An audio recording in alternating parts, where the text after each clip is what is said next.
3 ways to let go and be present to the moment, otherwise referred to as minimal of mind.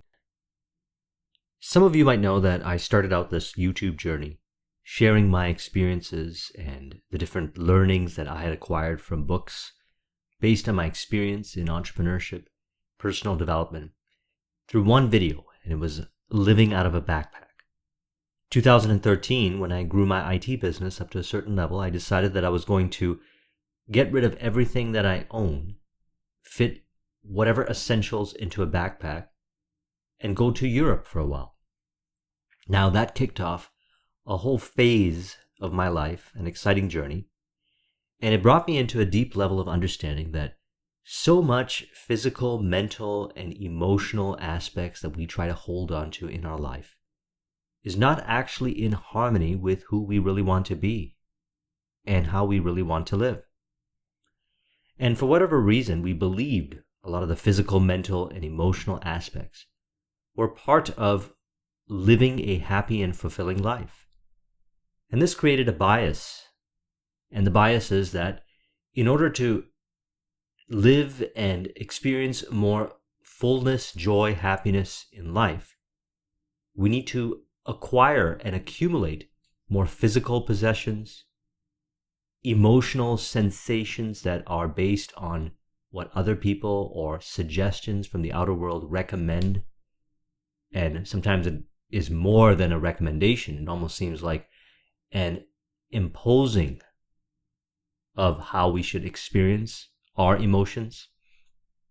And mental, in the form of accumulating knowledge, overthinking, believing that the answers are found through the consumption of large amounts of information, be it in the physical, emotional, and mental sense.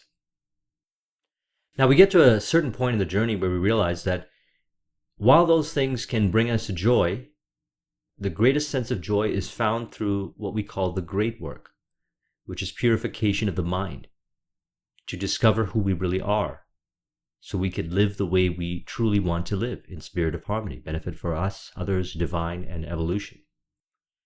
So much emphasis was put in my life over the last so many years.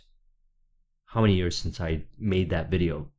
7 years on letting go, on the concept of letting go.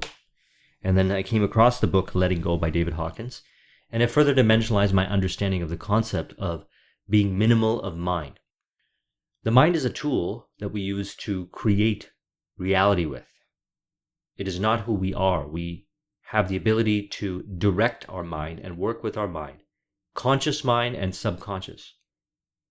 Who we are more is beyond the conscious and subconscious. A good book to read is Power of Now by Eckhart Tolle to really understand this concept deeper. And when we begin to understand that we are the ones directing our mind, we ask, what do we want to direct our mind to?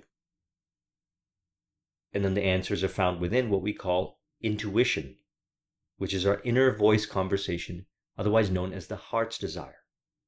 So the heart desires and the mind creates.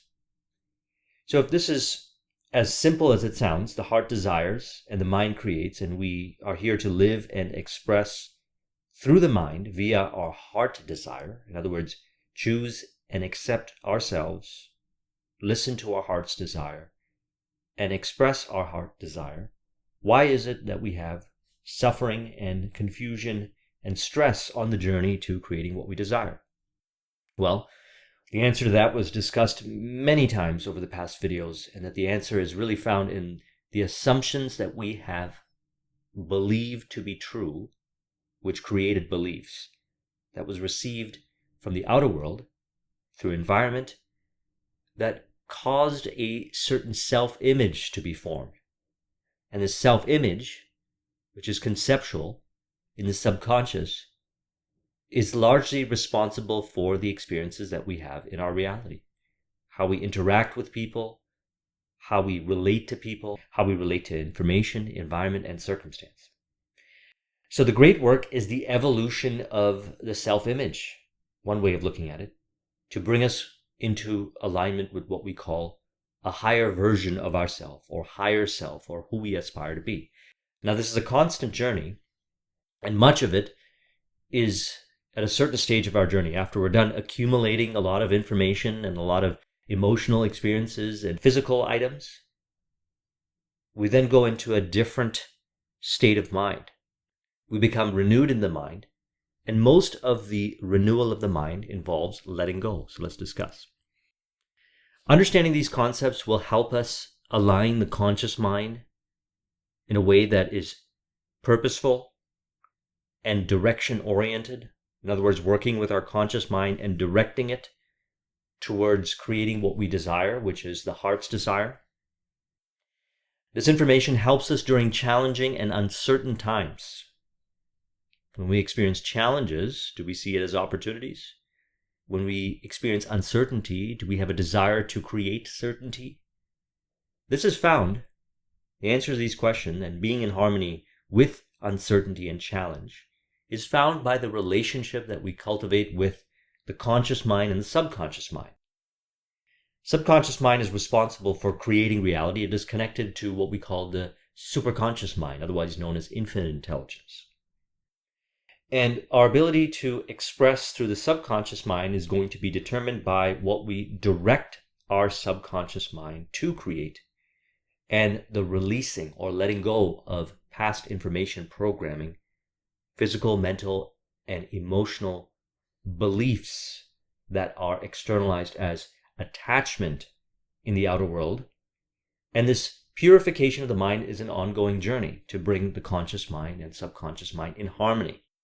It is when the conscious and subconscious minds are in harmony that we experience flow and autotelic, otherwise known as divine expression or divine will. This also releases identification in the self-image with unneeded, unnecessary pressure and suffering. As we purify the mind, we experience less pressure and more of a ideal sweet spot based challenge, or as I would call it, controlled chaos or flow based, which can be experienced as somewhat of a pressure, but rather it's more of a joyous and engaging challenge, as in you consciously embrace the challenge rather than see it as overwhelming amount of pressure and suffering. And part of letting go, one of the greatest things that you get as far as letting go of aspects in your life, physical, mental, and emotional, is the removal at the source removal of unnecessary pressure and suffering. Neville Goddard refers to this as also putting off the former conversation. Letting go happens in the mind. Here are the 3 ways that we do it. Number 1, inspired change. Number 2, full acceptance. And number 3, unconditional release. Let's discuss these. Inspired change.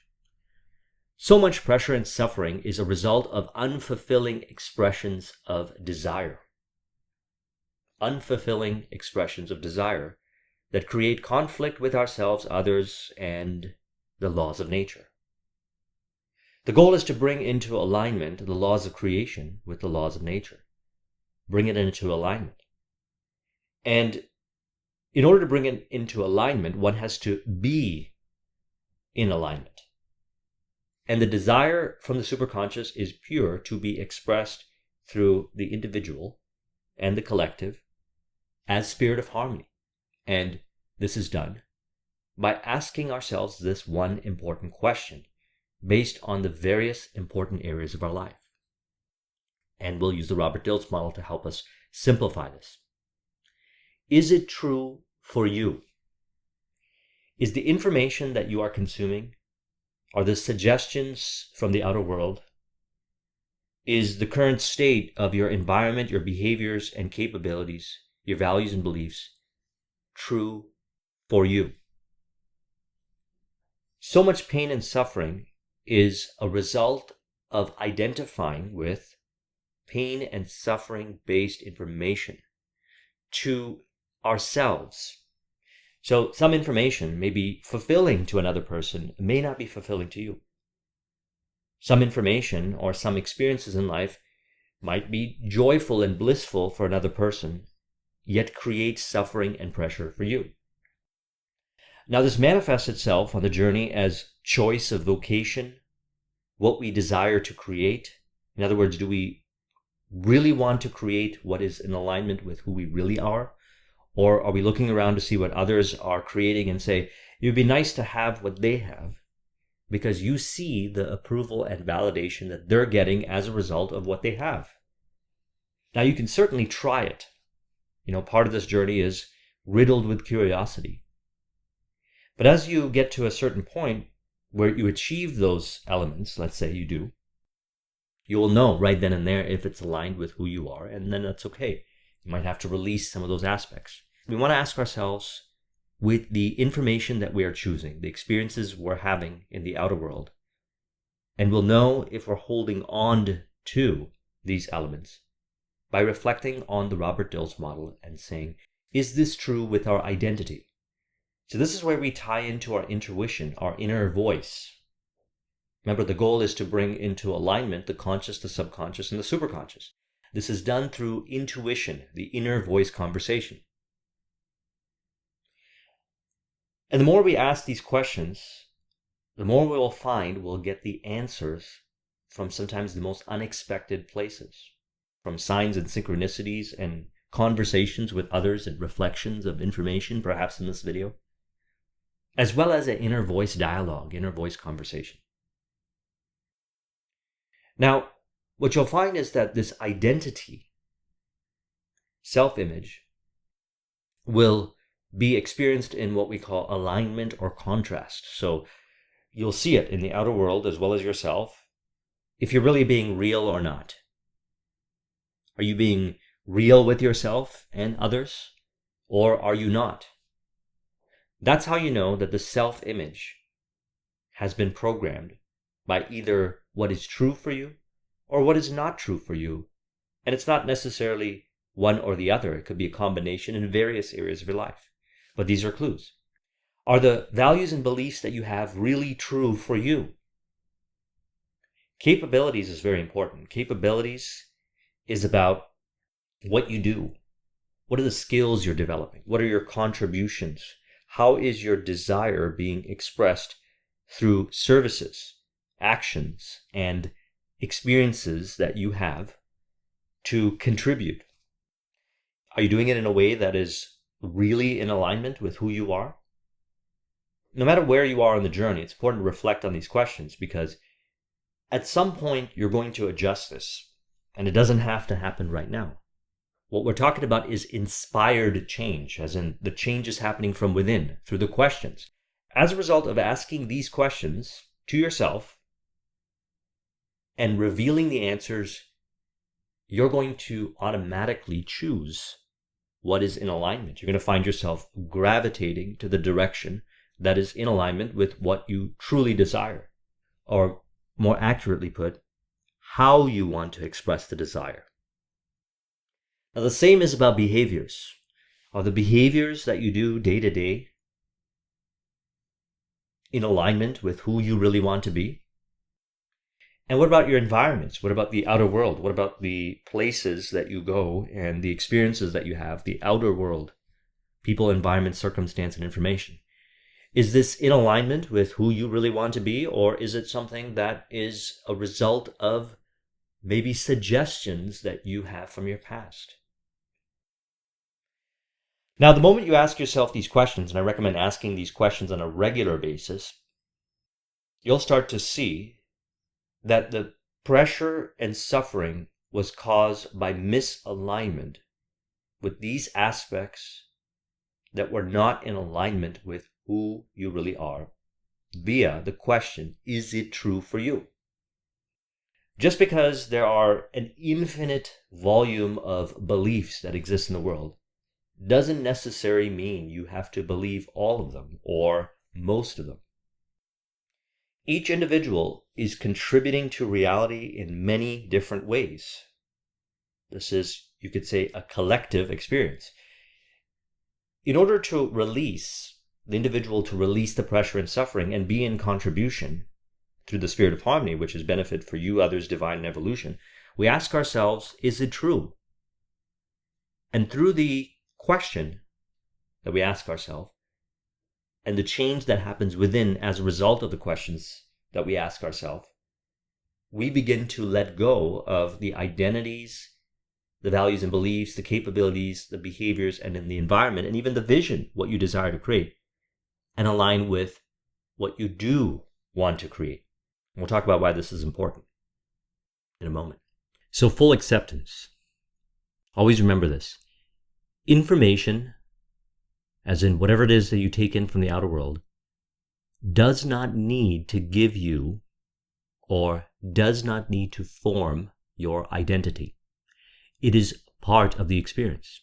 You can choose to, certainly. And most of the choices we've made in our past have been subconscious choices where we allowed the information to form our identity. And some of this is important because you need to be able to orient yourself around this world. However, at a certain point in the journey, you want to recreate yourself. In other words, form your own identity. Now, this identity, ideally, when doing the great work on ourselves, which is purification of the mind, is the identity of who we truly aspire to be. And this truth, again, is found by asking the question, is it true for me? Any experiences that you have, any information that you take in from the outer world, you always have to ask yourself, if you want to continue on this pathway of revealing who you really are and living who you really are, the question, is this true for you? Now, the moment you recognize that this is the way it is, you realize that information does not need to form your identity. It is part of your experience. So you can have many different experiences, and these experiences don't change your identity. You can enjoy the experiences. You can have conversations with people that have different viewpoints and different opinions and really understand them, and you don't feel a threat to your own identity when you're around them. This creates a deep level of connection, empathy, and understanding. And it also helps honor your viewpoints while understanding the viewpoints of others and helping them as well find the true spirit of harmony-based identity. And not necessarily by telling them, but through the being, through your experience. When they're around you, they're going to feel it. They're going to probably start asking you questions. Certainly, this has been my experience. See, part of this is actually letting go. Acceptance is a form of letting go.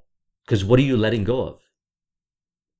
You're letting go of the unnecessary pressure and suffering that is derived from force towards the outer world, needing it to change to make you happy.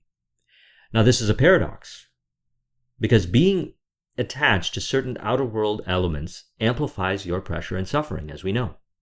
The paradox is that as the attachment is released, as in the attachment to the outcome, the force-based psychological attachment to the outcome, as that is released, things, people, or conditions come to you without pressure or suffering, and you appreciate them. This is what we call unconditional love-based acceptance. Now, to the mind that has been so identified with pressure and suffering, this can seem contrarian and even unbelievable. That's why letting go is a process. Little bit at a time, we accept. As mentioned, you've got a number of options. You can change it, you can accept, or we'll talk about in a moment, you can release, you can actually let it go.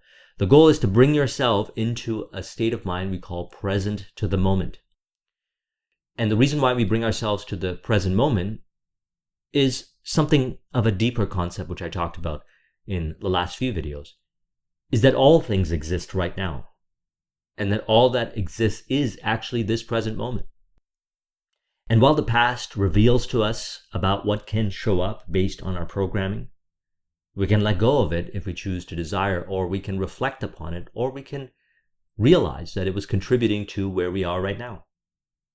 The future is where we're going, it's where we're creating.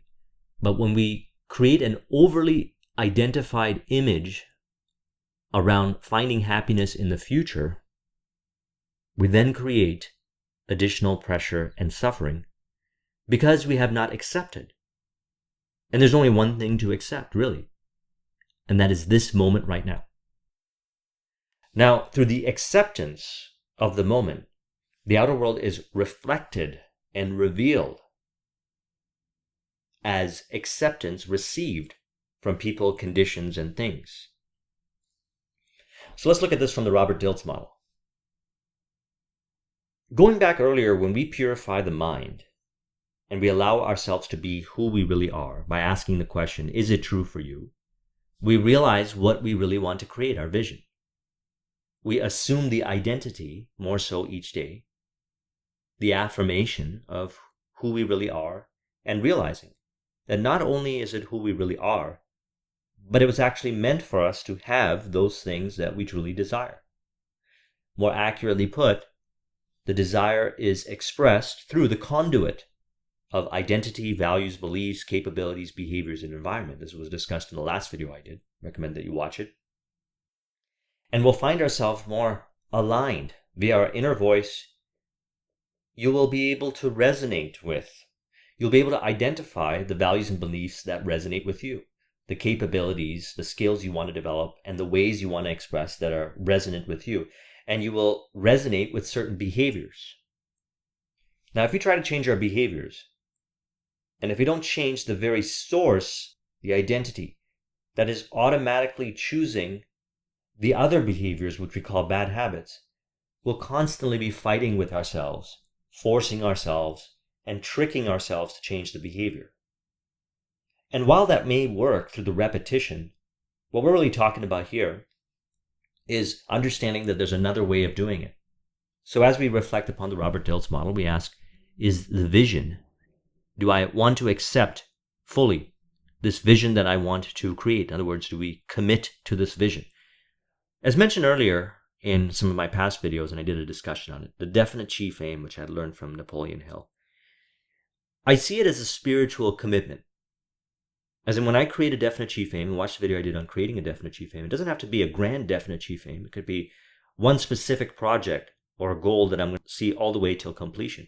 I see it as a spiritual commitment because in the process of achieving that definite chief aim, and I know because many times in my journey of bringing forth the definite chief aim, I evolved to higher purifications of the mind, which was the spiritual commitment, to evolve the identity, values and beliefs, capabilities, behaviors, and environment to reflect a higher state of congruence. So we ask ourselves, is this something that we want to commit to? Full committing to the vision. That means we don't taper away, we carve out a path straight to the vision, and we commit to it. In the process, we can ask ourselves that very important question. Is it true for us? This is where the self-image of the paradigm can change, the evolution of the identity, which is part of the journey, to bring more in alignment with who we really are, and authentic acceptance. But if we don't accept aspects within our identity, then it's not that we don't accept ourselves, it's just we don't accept certain programming that we are now looking to release. And this programming is universally always programming that is in disharmony, which is not in alignment with benefit for you, others, divine, and evolution. And remember, this is an ongoing journey, so we're in different stages. So the purification of the mind goes on. Same thing with values and beliefs. Either we accept our beliefs or we change them. And how do we know when we need to change our beliefs? When we ask ourselves, is this really true to who we are? And the beliefs that are true to who you really are always going to be in alignment with spirit of harmony, benefit for you, others, divine, and evolution. Same as with capabilities. It doesn't necessarily mean you're going to have the same capabilities as everybody else. It could mean that certain capabilities are so distinct and unique to you that you choose to cultivate them. Say, for example, you choose to express yourself through a certain creative expression. You're a musician. Maybe you play the guitar. You have full acceptance now of this pathway of expressing to the world, benefiting the lives of others, yourself, through your musical expression, through playing the guitar. You accept it. And maybe others have told you in your past, you can't turn this into a career, you can't make a living behind this. That's their opinion. When you ask yourself the question, is it true to you, you're going to discover whether it's true or not, whether their opinions are in harmony with who you really are or not. And you don't have to resent them or hate them, just understand they're seeing it from their perspective. Same thing is based on my journey. When I said that I was going to become an entrepreneur and go down the pathway of creating entrepreneurial success during 2009, when everyone was telling me that it was a recession and so forth, I knew that it was right for me. I knew it. Now, I'd gone on a journey to cultivate that level of confidence, but I remember times in my life prior to that where I let the doubts based on the opinions of others form my identity, prevent myself from expressing the capabilities, and thus creating certain kinds of behaviors that weren't even me. And then I looked at myself and said, do I have a problem because I do these behaviors and I'm doing these things? I mean, it seems to make other people happy, but it disappoints myself. Well, what I found out later on is it doesn't actually really make them happy. The happiest that they'll ever be is when you are being who you really are. You're going to find it. And that's why we talked about the paradox of things, people, and conditions coming to you without pressure or suffering when you accept them, which is actually you accepting yourself. Same thing is about the environment. The circumstances that you have right now, the job, the environment, the place that you live, you can choose to fully accept it and realize that this is part of your journey. You don't have to change it. Part of this acceptance really is about changing your concept of yourself in relation to that environment if you realize that your inner voice guides you to choose that. So again, what we want to do with the various experiences that we have every day is ask ourselves, do we want to change it, as in change ourselves within, and then change how we relate to the outer world or those experiences? Do we want to accept them fully for what they are and see them in relation and in harmony with who we are and what we desire to be, live, and create? Or number 3, unconditional release. Unconditional release. Remember, self-imposed conscious and subconscious pressure and suffering turn calm external environments into unnecessary stress. So it's not necessarily the environment, but ourselves within that gives that environment the meaning. And then we create and further facilitate that stress through our behaviors in that environment. Now, some environments can be too challenging, or they're just not the environment for us to be in. And when you ask your inner voice the question of, is this one of those circumstances, or is this one of those environments that I need to release from? You will know the answer. You will find it.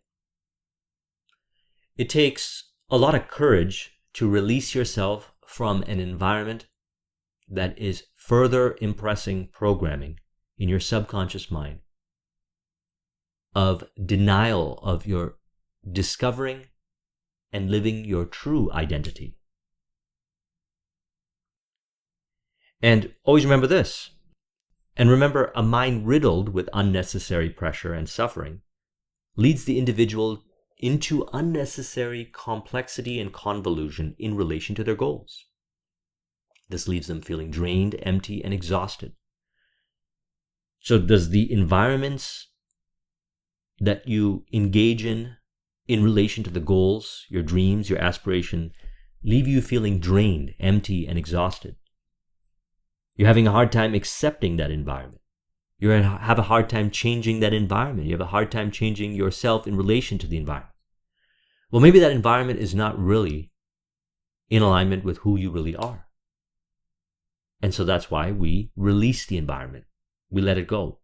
We step away from it. Let's reflect deeper via the Robert Dilts model. Is the environment in alignment with your vision? Is the environment nurturing, uplifting, and encouraging your identity?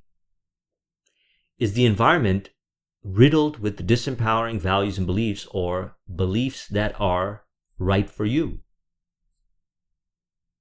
Is the environment nurturing and cultivating of capabilities the way you want to express your creative expression to create what you truly desire? Is the environment facilitating the behaviors that you want to see in yourself? How you want to carry yourself, knowing that the behaviors also impress the subconscious mind and make you autotelic. I always say 4 ways of evolving the programming in the subconscious mind. Environment, behavior is part of the environment. Subconscious mind audios, affirmations, and self-talk, and revision. Revision is essentially going back and asking yourself, from the different experiences that you had every day, how can you change the meaning about that experience to bring it into a place of full acceptance or subconscious expression of one of these 3 things, which is automatically changing the environment if it's not the environment that is the right fit. So vision, identity, values and beliefs, capabilities, behaviors, and environment. If the environment is not in alignment with these areas, and you check with your inner voice, and you're unable to accept it for whatever reason, then it's probably because you need to go into a different environment. If you're unable to change it and you seem to force yourself all the time to try to change the environment, then perhaps that environment needs to be released. All of this is about building a higher degree of relationship, as mentioned, between the conscious and the subconscious. This is inner work. So again, to recap, the purpose of this is to bring us into alignment with purpose and direction. Conscious, subconscious, and superconscious harmony. When you have purpose and direction, all this stuff is automatic, autotelic.